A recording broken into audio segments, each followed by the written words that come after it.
Hello my Pisces babies, Sun, Moon, Rising, and Venus signs at sa inyo mga cross-watchers. Sun, Moon, Rising, and Venus sign. Okay, so let's see. This reading is for April 2026. Pisces, so let's see.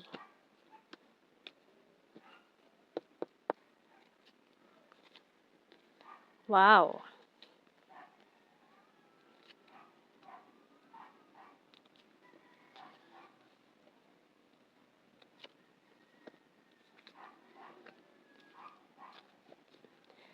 Okay. So, mukhang may bumabagabag sa'yo ngayon, Pisces, or may desisyon ka na parang hindi mo pinag-isipan ng mabuti. With this Two of Swords, parang matagal ka na nag-aalangan, nagdadalawang isip, pero tinuloy mo pa rin. No? Parang may desisyon kang pinagsisisihan ngayon na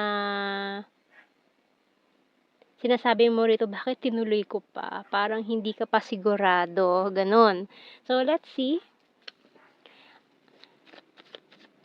Kung sa career ito, ayan, parang kung nag-resign ka sa trabaho, parang pinagsisihan mo bigla, no?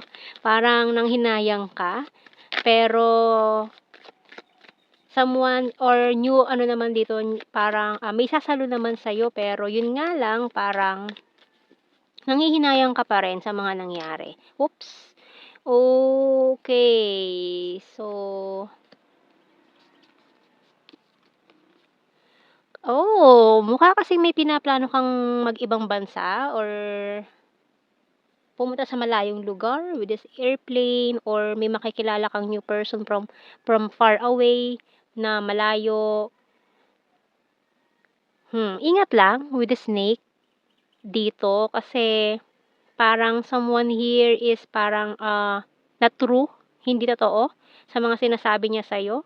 Sa maaaring kung relationship 'to, parang fake ano, fake na soulmate.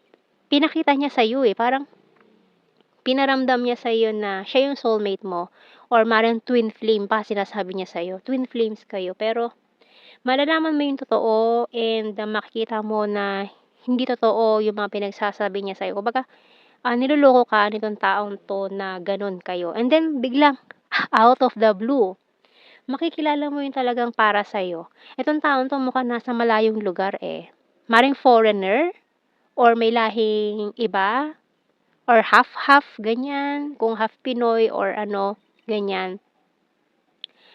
Makikilala mo siya very soon na mare-realize mo din yung itong fake love. Mukhang malalaman mo na niloloko ka niya, ganyan, or hindi totoo yung pinapakita niya sa'yo. Kaya parang bibitaw ka do'n sa energy na yon. Kasi once na makilala mo na yung para sa'yo, talagang biglang ano, iba yung pakiramdam. And then makikita mo 'tong snake energy natin dito na ano, kumbaga lalabas na yung ano niya, yung totoong kulay niya, 'no. Tapos biglang darating 'tong person na 'to na para sa'yo, 'no. Kumbaga parang after ng breakup biglang may new person agad, hindi ka mababakante, Pisces, yun ano lang diyan, 'no. Talagang darating agad 'tong para sa'yo after ng major breakup na mangyayari, okay. So tingnan natin anong message ng Archangel sa'yo, kasi mukhang nakakapag-usap na kayo nitong taong 'to na coming in.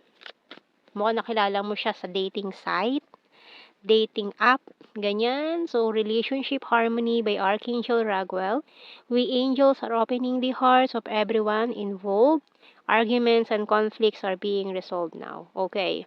So, mukhang may arguments na nangyayari sa inyo nitong person mo na fake soulmate. No, pinaramdam niya sa'yo, pinakita niya sa'yo na soulmate kayo, na you are in this together. Pero yung pala one-sided lang. Nakakatakot yung mga gano'n, 'no? Yung pala nagpapanggap lang na totoo siya sa'yo, tapos yun pala hindi, nakakapanghinayang. Sayang ang panahon na ginugol niyo sa isa't isa, 'di ba? Tapos malalaman mo gano'n lang pala. Pero dahil love ka ni Lord, ng universe, so after nito ma-realize mo na itong illusion na ito is not true, ayan, yung delulu mo about this person, magigising ka bigla sa katotohanan. And ipagkakaloob ng universe ni Lord itong taong ito na deserve mo. Okay? Kasi nag-ano ka, kumbaga pumasok ka rito sa relasyon na 'to na hindi mo pinag-iisipan ng maayos.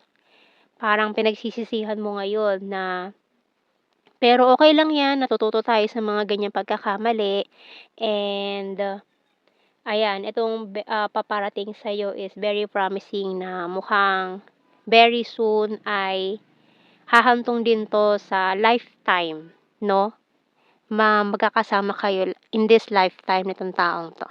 Okay, so nakaka-excite ang mga mangyayari sa'yo, Pisces. So, although nakakapanghinayang yung mga nasayang mong panahon sa maling tao, pero dahil nga lumabas na yung totoo yung kulay nitong taong 'to, ayan.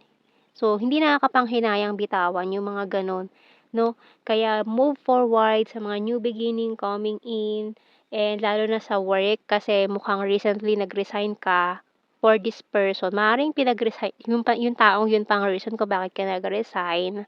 So, mukhang, may paparating naman sa'yo na new opportunities in love life and career, 'no? And ayan, medyo naging mabagal lang ang energy pero this April and sa mga susunod pa na buwan is mabilis na ang facing ng mga pangyayari sa buhay mo, 'no? Kumbaga dati parang nag-settle ka for less kasi nga parang feeling mo yun na lang, wala ka ng opsyong iba. And then ngayon ang dami, ayan, talagang biglang susulpot lahat ng mga opportunities, options for you. Malilito ka kung anong uunahin mo. Kaya hindi mo na panghihinayangan itong mga bagay, pangyayari sa buhay mo, tao na hindi mo deserve, 'no?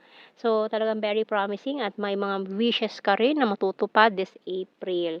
So, kaya ito'y maging lesson sa'yo na 'wag magde-decide ng agad-agad. Pag-isipan mabuti ang mga desisyon para hindi ka na magkamali sa susunod. Okay? So, good luck to you, Pisces. So, yan ang ating reading for April 2026. So, thank you for watching. Take care and God bless. See you in our next reading, guys. Bye-bye.